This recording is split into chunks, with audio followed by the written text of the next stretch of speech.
രണ്ടു സംഖ്യകളുടെ ഉസാഖ അഥവാ HCF 8 സംഖ്യകളുടെ ഗുണനഫലം 256 ആയാൽ സംഖ്യകളുടെ ലസാഗു അഥവാ LCM എത്ര? ഇവിടെ രണ്ട് സംഖ്യകളുടെ ഉസാഖയും ആ സംഖ്യകളുടെ ഗുണനഫലവും നൽകിയിട്ടുണ്ട്. നമുക്ക് ആ സംഖ്യകളുടെ ലസാഗു കണ്ടുപിടിക്കണം. അപ്പോൾ ഇതിനായിട്ട് നമ്മൾ ഉപയോഗിക്കേണ്ട കാര്യം ഇതാണ്. ലസാഗുവിൻ്റെയും ഉസാഖയുടെയും ഗുണനഫലവും സംഖ്യകളുടെ ഗുണനഫലവും തുല്യമായിരിക്കും. ഓർക്കുക, രണ്ട് സംഖ്യകളുടെ LCMഉം HCFഉം തമ്മിൽ ഗുണിച്ച് കിട്ടുന്ന സംഖ്യയും ആ സംഖ്യകളുടെ ഗുണനഫലവും തുല്യമായിരിക്കും. LCM ഗുണം HCF സമം സംഖ്യകളുടെ ഗുണനഫലം. അപ്പോൾ ഈ ഒരു ഇക്വേഷൻ ഉപയോഗിച്ച് നമുക്ക് LCM കണ്ടുപിടിക്കാം. ഇതിലെ HCFൻ്റെ വാല്യൂ നമുക്കറിയാം 8 ആണ്. അപ്പോൾ നമുക്ക് ആ വാല്യൂ കൊടുക്കാം. LCM ഗുണം 8 സമം സംഖ്യകളുടെ ഗുണനഫലം നൽകിയിട്ടുണ്ട് 256. അപ്പോൾ ഇതിൽ നിന്നും LCM കിട്ടാനായിട്ട് 256നെ 8 കൊണ്ട് ഹരിച്ചാൽ മതിയല്ലോ. 256/8. 256നെ 8 കൊണ്ട് ഹരിച്ചു കഴിഞ്ഞാൽ 25ൽ 3 തവണ 3 8 24, 16, 16ൽ 2 തവണ 2 8 16. അപ്പോൾ 32 LCM അഥവാ ലസാഗു. ശരിയുത്തരം ഓപ്ഷൻ ബി 32. അപ്പോൾ ഓർക്കുക, LCM × HCF എന്നുള്ളത് സംഖ്യകളുടെ ഗുണനഫലത്തിന് തുല്യമായിരിക്കും. അടുത്ത ചോദ്യം, 0.232323 എക്സെട്ര എന്ന സംഖ്യയ്ക്ക് തുല്യമായ ഭിന്നസംഖ്യ ഏത്? അപ്പോൾ ഇവിടെ നമുക്കൊരു ഡെസിമൽ നമ്പർ നൽകിയിട്ടുണ്ട്. 0.232323 എക്സെട്ര. അപ്പോൾ ഇതിന് തുല്യമായ ഭിന്നസംഖ്യ ഏതെന്ന് കണ്ടുപിടിക്കണം. അപ്പോൾ ഈ ഡെസിമൽ നമ്പറിൻ്റെ പ്രത്യേകത ഒന്ന് നോക്കുക. ഇതിന് ഡെസിമൽ പോയിന്റിന് വലതുവശത്തുള്ള സംഖ്യകൾ അത് ആവർത്തിക്കുന്നുണ്ട്. 2, 3 എന്ന രണ്ടക്കങ്ങൾ ആവർത്തിച്ച് വരികയാണ് ചെയ്യുന്നത്. 2, 3, 2, 3. അപ്പോൾ ഇതിൻ്റെ ഭിന്നസംഖ്യാ രൂപം എഴുതുന്നതിനായിട്ട് നമ്മൾ ഈ ആവർത്തിക്കുന്ന രണ്ടക്കങ്ങൾ ഒരുമിച്ചെടുക്കുക. അതായത് 23 എന്ന് വരും. ഡെസിമൽ പോയിന്റ് ഒഴിവാക്കാം. 23 എന്ന് എഴുതുക. ബൈ ഛേദമായിട്ട് 99 കൊടുക്കുക. അപ്പോൾ 99ൽ 23 ഈ 0.232323 തുല്യമായ ഭിന്നസംഖ്യ. ശരിയുത്തരം ഓപ്ഷൻ എ. ഇതിനോടനുബന്ധമായിട്ട് ഒരു കാര്യം കൂടി പറയട്ടെ. ഇപ്പോൾ 0.5555 ഇങ്ങനെ ആവർത്തിച്ച് ഒരക്കമാണ് ഇവിടെ ആവർത്തിക്കുന്നത്. ഒരക്കമേ ഉള്ളൂ. ഇതിന് തുല്യമായ ഭിന്നസംഖ്യ എഴുതണമെങ്കിൽ ഈ ആവർത്തിക്കുന്ന അക്കം മാത്രം എഴുതുക. എന്നിട്ട് താഴെ ഛേദമായിട്ട് 9 കൊടുത്താൽ മതി. അപ്പോൾ ഇവിടെ രണ്ടക്കം വീതമാണ് ആവർത്തിക്കുന്നത്. അതുകൊണ്ട് 99 ഛേദമായിട്ട് കൊടുക്കുന്നു. താഴെ തന്നിരിക്കുന്നവയിൽ ശരി ഏത്? ഒന്നാമത്തെ option 0.813 greater than 0.514 greater than 0.733. Option B 0.733 less than 0.514 less than 0.813. Option C 0.813 greater than 0.733 greater than 0.514. Option D 0.813 less than 0.733 less than 0.514.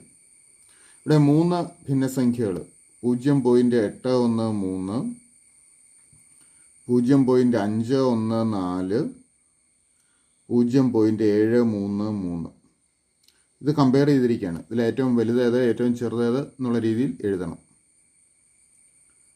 അപ്പോൾ നമുക്കിത് കമ്പയർ ചെയ്യാനായിട്ട് ശ്രദ്ധിക്കേണ്ട ഒരു കാര്യം ഇതേ ഉള്ളൂ. ഇവിടെ പൂർണ്ണസംഖ്യാ ഭാഗം ഈ 3 എണ്ണത്തിലും 0ആണ്. അപ്പോൾ പിന്നെ കമ്പയർ ചെയ്യാൻ ഡെസിമൽ പാർട്ട് നമ്മൾ എടുക്കണം. നോക്കുക, ഡെസിമൽ പോയിന്റിന് വലതുവശത്തുള്ള ആദ്യത്തെ അക്കം നോക്കുക. ഇവിടെ 3 ഇടത്തും വ്യത്യസ്തമാണ്. 8, 5, 7 ഇങ്ങനെ 3 അക്കങ്ങളാണ് ഡെസിമൽ പോയിന്റിന് വലതുവശത്തുള്ള ആദ്യത്തെ അക്കം. അപ്പോൾ ഡെസിമൽ പോയിന്റിന് വലതുവശത്തുള്ള ആദ്യത്തെ അക്കം ഏറ്റവും വലുതേതോ അതാണ് ഏറ്റവും വലിയ സംഖ്യ. അപ്പോൾ ഡെസിമൽ പോയിന്റിന് വലതുവശത്തുള്ള ആദ്യത്തെ അക്കം 8 ആണ് ഏറ്റവും വലുത്. അപ്പോൾ ഇതിലെ ഏറ്റവും വലിയ സംഖ്യ 0.813 ആണ്. ഇതാണ് ഏറ്റവും വലിയ സംഖ്യ. ഇനി നോക്കുക, അടുത്തത് 8നേക്കാൾ തൊട്ട് താഴെ വരുന്ന സംഖ്യ ഏതായിരിക്കും? 7. അപ്പോൾ 0.733 ആണ് അടുത്ത വലിയ സംഖ്യ. അപ്പോൾ ഏറ്റവും വലുത് 0.813, ഇതാണ് ഏറ്റവും വലുത്. ഇതിന് തൊട്ട് പുറകിൽ വരുന്നത് 0.733 ആയിരിക്കും. 0.733. ഇനി ഏറ്റവും ചെറുതോ? ഏറ്റവും ചെറുത് ഈ 0.514. 0.514. അപ്പോൾ ഏറ്റവും വലുത് 0.813, അതിന് തൊട്ട് പുറകിൽ വരുന്ന 0.733, ഏറ്റവും ചെറുത് 0.514. ഈ ക്രമത്തിൽ നൽകിയിരിക്കുന്നതായിരിക്കണം ശരിയായ ഉത്തരം. അപ്പോൾ നോക്കുക, ഓപ്ഷൻ സി നോക്കുക, 0.813 ഗ്രേറ്റർ ദാൻ 0.733 ഗ്രേറ്റർ ദാൻ 0.514. അപ്പോൾ ഇതാണ് കറക്റ്റായത്. ശരി ഉത്തരം ഓപ്ഷൻ സി. താഴെ തന്നിരിക്കുന്നവയിൽ ഒരു മട്ടത്രികോണത്തിൻ്റെ വശങ്ങളുടെ അളവുകൾ ആകുന്നത് ഏതെല്ലാം? ഇവിടെ 4 സെറ്റ് അളവുകൾ നൽകിയിട്ടുണ്ട്. ഇതിലേതാണ് ഒരു മട്ടത്രികോണത്തിൻ്റെ വശങ്ങളുടെ അളവുകൾ ആകുന്നത് എന്നാണ് കണ്ടുപിടിക്കേണ്ടത്. അപ്പോൾ മട്ടത്രികോണത്തിൻ്റെ വശങ്ങളുടെ അളവുകളാണോ എന്ന് നമ്മൾ ചെക്ക് ചെയ്യുന്നത് പൈതഗോറസ് തിയറം ഉപയോഗിച്ചാണ്. അപ്പോൾ ഇതെങ്ങനെ ചെക്ക് ചെയ്യുമെന്ന് നമുക്ക് നോക്കാം. ഇക്കൂട്ടത്തിലെ ചെറിയ 2 വശങ്ങൾ, ഇപ്പോൾ ഓപ്ഷൻ എ നോക്കുക, 2, 3, 4. ഇതിലെ ചെറിയ 2 വശങ്ങൾ എന്ന് പറയുന്നത് 2, 3 വലിയ വശം 4. ഈ ചെറിയ 2 വശങ്ങളുടെ വർഗങ്ങളുടെ തുക വലിയ വശത്തിൻ്റെ വർഗത്തിനോട് തുല്യമാണെങ്കിൽ അതൊരു മട്ടത്രികോണത്തിൻ്റെ വശമായിരിക്കും. നോക്കുക, ചെറിയ 2 വശങ്ങളുടെ വർഗങ്ങൾ എടുക്കാം. 2ൻ്റെ വർഗം 2 സ്ക്വയർ പ്ലസ് ഇവിടെ 3ൻ്റെ വർഗം 3 സ്ക്വയർ. ഇതിൻ്റെ വാല്യൂ എത്ര വരും? 2ൻ്റെ സ്ക്വയർ 4, 3ൻ്റെ സ്ക്വയർ 9, 9 4 കൂടെ കൂട്ടിയാൽ 13. ഇനി വലിയ വശം 4ആണ്. 4ൻ്റെ വർഗം എന്ന് പറഞ്ഞു കഴിഞ്ഞാൽ 16. ഇത് രണ്ടും തുല്യമല്ലല്ലോ. തുല്യമല്ലാത്തതും ഇത് രണ്ടും തുല്യമല്ല. ചെറിയ വശങ്ങളുടെ വർഗങ്ങളുടെ തുക വലിയ വശത്തിൻ്റെ വർഗത്തിനോട് തുല്യമല്ല. തുല്യമല്ലാത്തതുകൊണ്ട് ഇത് മട്ടത്രികോണമല്ല. അങ്ങനെ തുല്യമാണെങ്കിൽ ഇത് മട്ടത്രികോണമായിരുന്നേനെ. അപ്പോൾ ഓപ്ഷൻ എ മട്ടത്രികോണത്തിൻ്റെ വശങ്ങളല്ല. അപ്പോൾ ഇത് തെറ്റാണ്. ഇനി നമുക്ക് ഓപ്ഷൻ ബി പരിശോധിക്കാം. ഓപ്ഷൻ ബിയിൽ 3ഉം 4ഉമാണ് ചെറിയ വശങ്ങൾ. അതിൻ്റെ 2ൻ്റെ വർഗം എടുക്കാം. അതായത് 3 സ്ക്വയർ പ്ലസ് 4 സ്ക്വയർ നമുക്ക് കണ്ടു നോക്കാം. 3ൻ്റെ സ്ക്വയർ 9, 4ൻ്റെ സ്ക്വയർ 16. ഇത് രണ്ടും കൂടെ കൂട്ടി 25. നോക്കുക, 25 എന്ന് പറയുന്നത് 5ൻ്റെ വർഗമാണ്, ഈക്വൽ ടു 5 സ്ക്വയർ ആണ്. അപ്പോൾ ചെറിയ 2 വശങ്ങളുടെ വർഗങ്ങളുടെ തുക വലിയ വശത്തിൻ്റെ വർഗത്തിനോട് തുല്യമാണ്. അങ്ങനെ ആയതുകൊണ്ട് ഇതൊരു മട്ടത്രികോണമാണ്. ശരി ഉത്തരം ഓപ്ഷൻ ബി. ഇനി മറ്റു 2 ചെക്ക് ചെയ്യേണ്ട കാര്യമില്ല. അത് രണ്ടും മട്ടത്രികോണത്തിൻ്റെ വശങ്ങളുടെ നീളങ്ങളാകില്ല.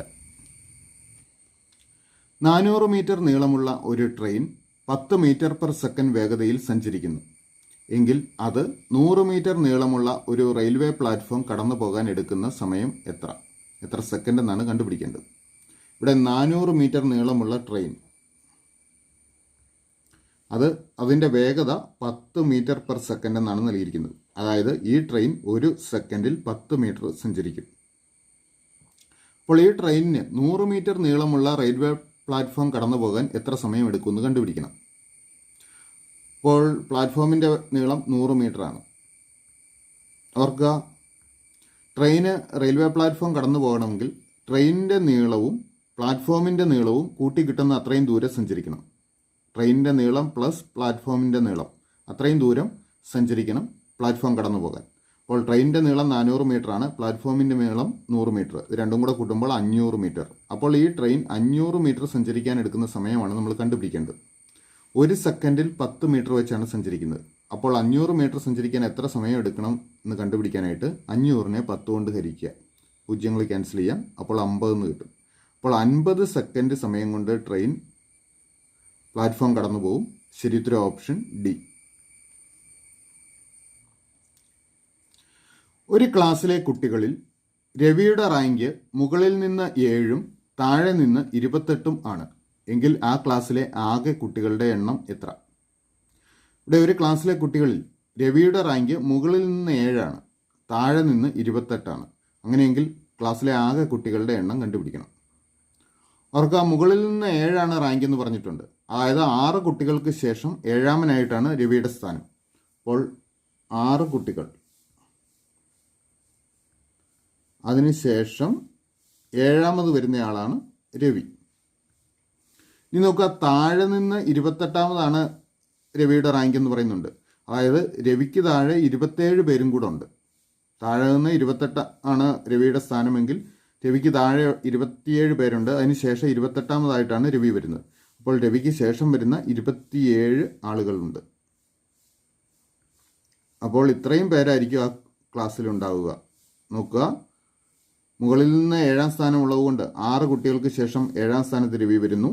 താഴെ നിന്ന് 28ാം സ്ഥാനമായതുകൊണ്ട് ഇവിടെ 27 കുട്ടികൾക്ക് ശേഷം 28ാമതായിട്ട് രവി വരുന്നു. അപ്പോൾ ഇത്രയും ആൾക്കാരാണ് ക്ലാസ്സിലുണ്ടാവുക. അപ്പോൾ മൊത്തം എത്ര പേരുണ്ട്?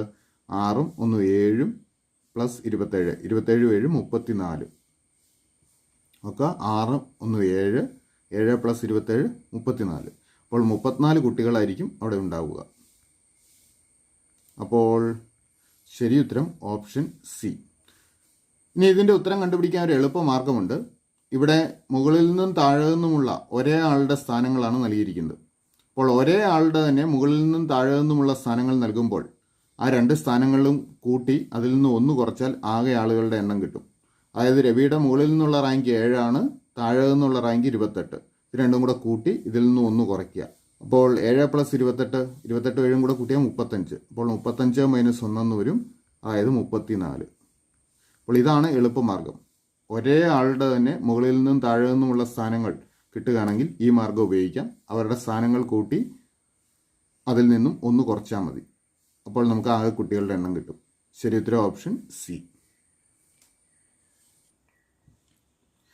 രഘു, റാവു, റാം എന്നിവരുടെ ഇപ്പോഴത്തെ ആകെ വയസ്സ് 80 ആയാൽ 3 വർഷം മുൻപ് അവരുടെ ആകെ വയസ്സ് എത്ര?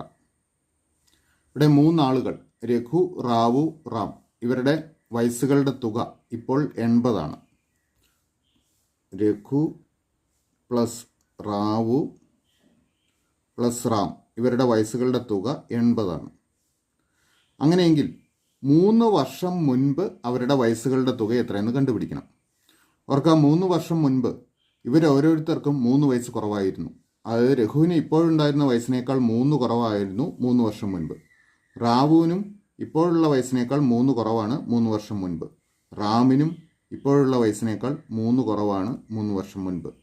അപ്പോൾ 3 വർഷം മുൻപത്തെ ഇവരുടെ വയസ്സുകളുടെ തുക കിട്ടാനായിട്ട് നമ്മൾ ഇപ്പോഴത്തെ വയസ്സുകളുടെ തുകയിൽ നിന്നും ഇത്രയും കുറയ്ക്കണം.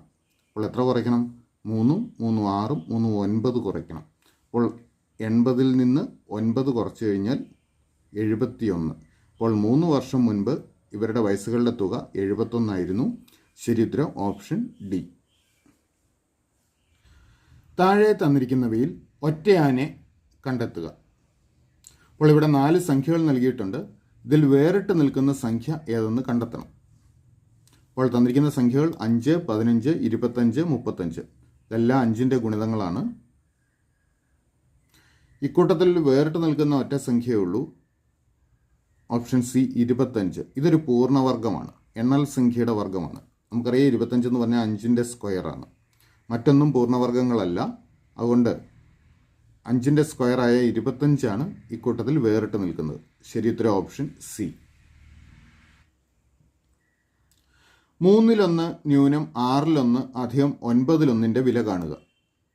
ഇവിടെ 3 ഭിന്നസംഖ്യകളാണ് കുറയ്ക്കാനും കൂട്ടാനും ഒക്കെ ആയിട്ട് നൽകിയിരിക്കുന്നത്. അപ്പോൾ ഭിന്നസംഖ്യകൾ കൂട്ടാനും അല്ലെങ്കിൽ കുറയ്ക്കണമെങ്കിൽ അവയുടെ ഛേദം തുല്യമാക്കണം. അപ്പോൾ നമുക്ക് തുല്യമായ ഛേദം ഏതെന്ന് കണ്ടുപിടിക്കാനായിട്ട് ഈ 3 6 9 ഇവയുടെ ലസാഗു കണ്ടുപിടിക്കാം. അപ്പോൾ ഇവയുടെ എൽസിയം കാണാം 3 6 9. ഇതിൻ്റെ പൊതുഘടകം എടുക്കുക. 3ൻ്റെ ഗുണിതങ്ങളാണ് ഇതെല്ലാം. അപ്പോൾ 3 കൊണ്ട് ഹരിക്കാം. 3നെ 3 കൊണ്ട് ഹരിച്ചാൽ 1, 6നെ 3 കൊണ്ട് ഹരിച്ചാൽ 2, 9നെ 3 കൊണ്ട് ഹരിച്ചാൽ 3. ഇനി പൊതുഘടകം എടുക്കാനില്ല. അപ്പോൾ ലസാഗു കാണാനായിട്ട് ഈ 4 സംഖ്യകൾ തമ്മിലാണ് ഗുണിക്കേണ്ടത്. അപ്പോൾ ലസാഗു എത്ര വരും? 3 ഗുണം 1 3, 3 2 6, 6 3 18. അപ്പോൾ ലസാഗു 18 നമുക്ക് പൊതുവായ ഛേദം 18 മാറ്റാം. അപ്പോൾ ഇതിലെ ഓരോന്നിനെയും 18 ഛേദം വരുന്ന രീതിയിൽ മാറ്റി എഴുതണം. അവർക്ക് ഈ ഛേദത്തിലെ 3നെ 18 ആക്കണമെങ്കിൽ 6 കൊണ്ട് ഗുണിക്കണം. അപ്പോൾ ഇവിടെ അംശത്തിലും ഛേദത്തിലും 6 കൊണ്ട് ഗുണിക്കുന്നു. അപ്പോൾ അംശം 6 എന്നാവും, ഛേദം 18. 18ൽ 6 എന്നാവും. മൈനസ് സൈൻ കൊടുക്കുക. ഇനി ഇതിനെ 18 ആക്കാം. 6നെ 18 ആക്കാൻ 3 കൊണ്ട് ഗുണിച്ചാൽ മതി. അപ്പോൾ അംശത്തിലും ഛേദത്തിലും 3 കൊണ്ട് ഗുണിക്കുന്നു. 3/18 പ്ലസ് 9നെ 18 ആക്കാൻ 2 കൊണ്ട് ഗുണിച്ചാൽ മതിയല്ലോ. അംശത്തിലും 2 കൊണ്ട് ഗുണിക്കുക. 2/18. അപ്പോൾ നമുക്ക് പൊതുവായ ഛേദമായിട്ട് 18 എഴുതുന്നു. ഒറ്റ പ്രാവശ്യം എഴുതിയാൽ മതി. ഇനിയിപ്പം എന്നിട്ട് അംശത്തിൽ ക്രിയേറ്റ് ചെയ്യുക. അതായത് 6 - 3 + 2 കണ്ടാൽ മതി. അപ്പോൾ ഇത് കാണാൻ നമുക്ക് ആദ്യം 6ൽ നിന്ന് 3 കുറയ്ക്കാം. 6ൽ നിന്ന് 3 കുറച്ചാൽ നമുക്ക് 3 കിട്ടും. അതിനോട് 2 കൂട്ടുക. 3നോട് 2 കൂട്ടിയാൽ 5. അപ്പോൾ 18ൽ 5 എന്ന് ഉത്തരം വരും. ശരി ഉത്തരം ഓപ്ഷൻ എ 18-5. താഴെ തന്നിരിക്കുന്ന ശ്രേണികളെ സംബന്ധിച്ച് ശരിയായത് ഏത്?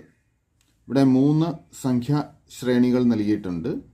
ആദ്യത്തേത് n, 1, 2, 3, 4 എന്ന എണ്ണൽ സംഖ്യകളുടെ സീക്വൻസാണ് ഇവിടെ നൽകിയിരിക്കുന്നത്. രണ്ടാമത്തെ ശ്രേണി എസ് ആണ്. ഇതിൽ 2, 4, 6, 8 ഇരട്ട സംഖ്യകളാണ് വരുന്നത്.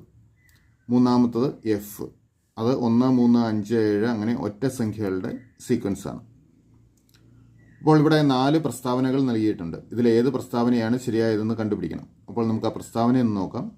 1ലും 2ലും ഉള്ള അഭാജ്യ സംഖ്യകളുടെ എണ്ണം അനന്തമാണ്. അഭാജ്യ സംഖ്യകൾ അല്ലെങ്കിൽ പ്രൈം നമ്പേഴ്സാണ്.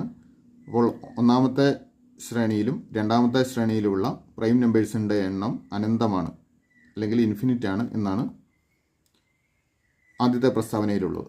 രണ്ടാമത്തെ പ്രസ്താവനയിൽ പറയുന്നത് 2ലും 3ലും ഉള്ള അഭാജ്യ സംഖ്യകളുടെ എണ്ണം അനന്തമാണ്. ഓപ്ഷൻ സിയിൽ 1ലും 3ലും ഉള്ള അഭാജ്യ സംഖ്യകളുടെ എണ്ണം അനന്തമാണ്.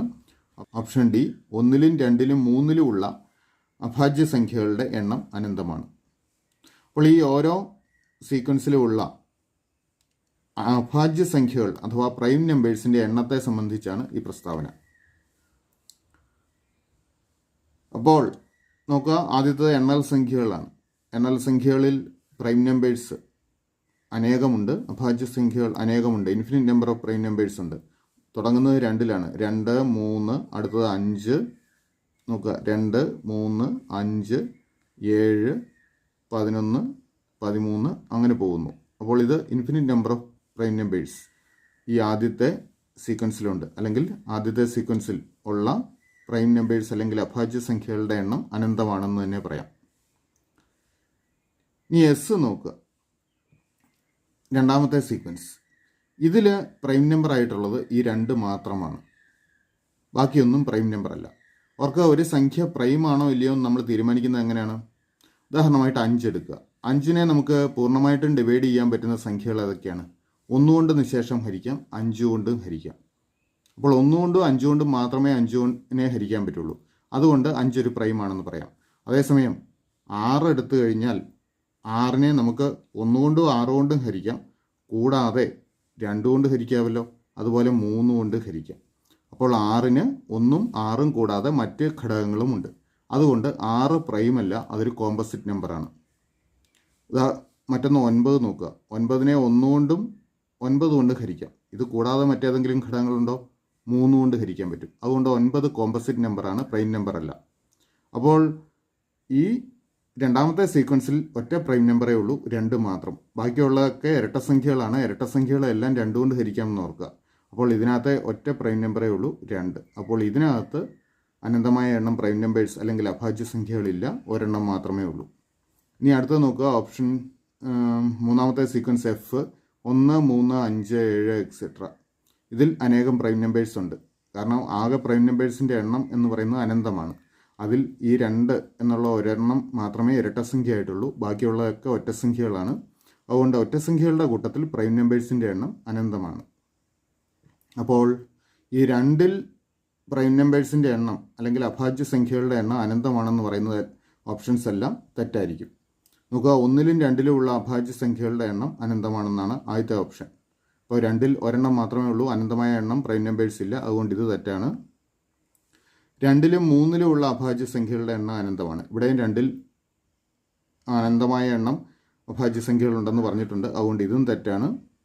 ഓപ്ഷൻ ഡി നോക്കുക, 1ലും 2ലും 3ലും ഉള്ള അഭാജ്യ സംഖ്യകളുടെ എണ്ണം അനന്തമാണ്. ഇവിടെയും 2ൽ അനന്തമായ എണ്ണം അഭാജ്യ സംഖ്യകളുണ്ടെന്ന് പറഞ്ഞിട്ടുണ്ട്, ഇതും തെറ്റാണ്. ശരിയായ ഓപ്ഷൻ സി ആണ്. 1ലും 3ലും ഉള്ള അഭാജ്യ സംഖ്യകളുടെ എണ്ണം അനന്തമാണ്. ഇവിടെ 1ഉം 3ഉം മാത്രമേ പറഞ്ഞിട്ടുള്ളൂ, അതിൽ 2ലും അഭാജ്യ സംഖ്യകളുടെ എണ്ണം അനന്തമാണ്. അതുകൊണ്ട് ശരി ഉത്തരം ഓപ്ഷൻ സി ആണ്.